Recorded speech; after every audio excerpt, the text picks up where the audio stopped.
কোটা সংস্কার আন্দোলন হঠাৎই রূপ নেয় চরম সহিংসতায়। শিক্ষার্থীদের আন্দোলনে ঢুকে পড়ে দুর্বৃত্তরা, যার প্রমাণ রাজধানী সহ দেশের বিভিন্ন জেলার সরকারি বেসরকারি স্থাপনায় আগুন, অসংখ্য যানবাহন পুড়িয়ে দেওয়া। এই ধরনের সহিংসতা কোনোভাবেই শিক্ষার্থীরা করতে পারেন না, এমন মত আইনশৃঙ্খলা রক্ষাকারী বাহিনীর ঊর্ধ্বতন কর্মকর্তাদের। বিএনপি জামাত চক্র এই দেশবিরোধী জঘন্য তাণ্ডবলীলা চালিয়েছে, যা দিবালুকের মতো স্পষ্ট। কারফিউ জারির পর ঢাকা থেকে পালিয়ে আশপাশের এলাকাসহ বিভিন্ন স্থানে আত্মগোপনে চলে গেছে সহিংসতাকারীরা, এমন তথ্য পাওয়ার কথা বলছে গোয়েন্দারা।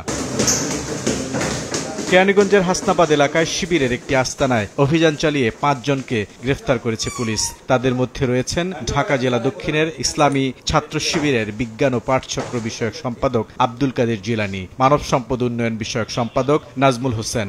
বাকিরাও রয়েছেন সংগঠনের বিভিন্ন পদে।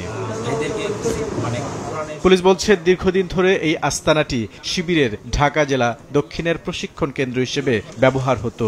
উদ্ধার করা হয়েছে শিবিরের বিভিন্ন লিফলেট ও পুস্তিকা।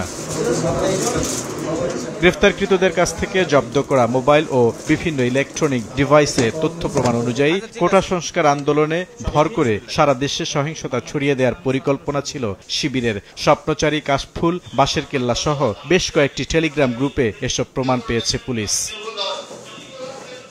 স্বপ্নচারী গ্রুপে ঢাকা জেলা দক্ষিণের ইসলামী ছাত্র শিবিরের সাধারণ সম্পাদক মাহবুবুর রহমান সিয়াম তার একটি বার্তায় লিখেছেন, দোহার নবাবগঞ্জ, কেরানীগঞ্জ সকল শাখা এখন থেকেই প্রস্তুত থাকুন। বৃহত্তর কর্মসূচি আসতে যাচ্ছে। ডাক আসার সাথে সাথে সকল জনশক্তি সহ আমজনতাকে সঙ্গে নিয়ে ময়দানে জালিম শাহীর বিরুদ্ধে ঝাঁপিয়ে পড়তে হবে। ইতিমধ্যেই কেন্দ্র গ্রিন সিগন্যাল দিয়ে দিয়েছে, সকলেই প্রস্তুতি গ্রহণ করুন।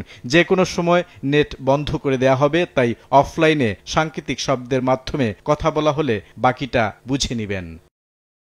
টেলিগ্রামের কাশফুল গ্রুপে সিয়ামের দিক নির্দেশনা, আপনি আপনার থানার সভাপতি ও সেক্রেটারির সঙ্গে যোগাযোগ রাখুন। একই গ্রুপে আরেকজন লিখেছেন, ভাই ককটেল প্রয়োজন পুলিশকে প্রতিহত করার জন্য। শিক্ষার্থীদের হাতে বাটুল আর গুলতি তুলে দেওয়ার আহ্বান সিয়ামের। কিভাবে বাটুল দিয়ে আক্রমণ করা যায় সেই কৌশলও শিখিয়ে দেয়া হয়েছে। আন্দোলনকে উস্কে দেওয়ার মতো অসংখ্য অডিও বার্তা এসেছে পুলিশের হাতে। একটি অডিও বার্তায় প্রবেশ মুখ বন্ধ করে ঢাকা অচল করার নির্দেশনা রয়েছে। প্রিয় ভাইরা, আপনারা কেরানীগঞ্জ নবাবগঞ্জে যাদের সক্ষমতা আছে আসতে পারবেন। আপনারা কেরানীগঞ্জ হাসনাবাদ এইচআর কেন্দ্রিক থাকবেন দুপুর ৩টার আগে। আমরা ৩টার পরে ওদিকে মুভ করবো আর কি। আমরা ধুলাইখাল থেকে পুরো দক্ষিণ অঞ্চলের যে বিশ্ব রোডটা আছে এটা বিচ্ছিন্ন করে দেবো আর কি, আমরা কয়েকটা শাখা মিলে। এটা হবে হচ্ছে ৩টার পরবর্তী সময় থেকে রাত পর্যন্ত। তবে এই তথ্যটা আপনারা দায়িত্বশীল যারা আছেন, থানা সভাপতি, সেক্রেটারি এবং থানা দায়িত্বশীল ছাড়া অন্য কাউকে জানাবেন না। স্পোর্টের কথাটা অফলাইনে বলে দিবেন। অফলাইন বলতে মোবাইলে না, সরাসরি আর কি মুখে বলে দিবেন। অফলাইনে কথাগুলো খুব সাংকেতিক ভাবে বলবেন। ৩টার পরবর্তী সময়তে ওইদিকে মুভ করবে আর কি, সব শাখা একসাথে আসবে। এখন ছাত্ররা আছে, সাধারণ ছাত্ররা ছড়ানো আছে। তবে আমাদের মূল আন্দোলনটা হবে ৩টার পরবর্তী থেকে শুরু করে রাত পর্যন্ত। রাত্রে আপনারা অবগত আছেন, গতকাল ভাইরা করছে, এগুলো বলার দরকার নেই। বাইরে যাত্রাবাড়ি এলাকা, শনি রাকড়া এলাকা দেখছেন রাত ১২টা, সাড়ে ১২, ১টা পর্যন্ত ভাইরা অবস্থান নিয়েছিল। জগন্নাথ বিশ্ববিদ্যালয় শাখার সঙ্গে সমন্বয় করে বড় একটি আন্দোলন করার পরিকল্পনাও ছিল তাদের।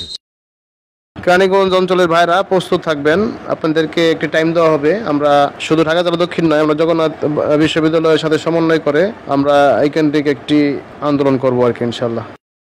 পুলিশ বলছে, ঢাকা কেন্দ্রীয় কারাগার দখলের পরিকল্পনা ছিল ইসলামী ছাত্র শিবিরের। মোবাইলের বিভিন্নভাবে আমরা যাচাই বাছাই করে তাদের স্পষ্ট নির্দেশনা এবং তাদের উপস্থিতি আমরা নিশ্চিত হয়েছি। আমরা ঢাকা জেলার শিবিরের দক্ষিণ শাখার যিনি বিজ্ঞান ও প্রযুক্তি বিষয়ক সম্পাদক তাকে গ্রেপ্তার করেছি এবং তার মোবাইল ডিভাইসে আমরা যে ধরনের নির্দেশনা পেয়েছি, স্পষ্টতই তারা একটি অ্যাপস ইউজ করে তারা গ্রুপ আকারে তারা মেসেজ দিচ্ছে এবং এই যে তারা পোস্তগোলা ব্রিজ হয়ে যে আমাদের এক্সপ্রেসওয়ে এটি তারা কেটে ফেলার বন্ধ করে দেওয়ার পাশাপাশি ঢাকা কেন্দ্রীয় কারাগারেও তাদের একটি পরিকল্পনার আমরা নিশ্চিত হয়েছিলাম এবং আমরা পরবর্তীতে আমাদের ব্যাপক তৎপরতার কারণে তাদের একটি আমরা নস্যাৎ করতে সক্ষম হই। পুরো ঢাকাকে সারা দেশের সঙ্গে বিচ্ছিন্ন করার পরিকল্পনা ছিল তাদের, এমন তথ্য পাওয়ার দাবি পুলিশের। ছাত্র শিবিরের ঢাকা জেলার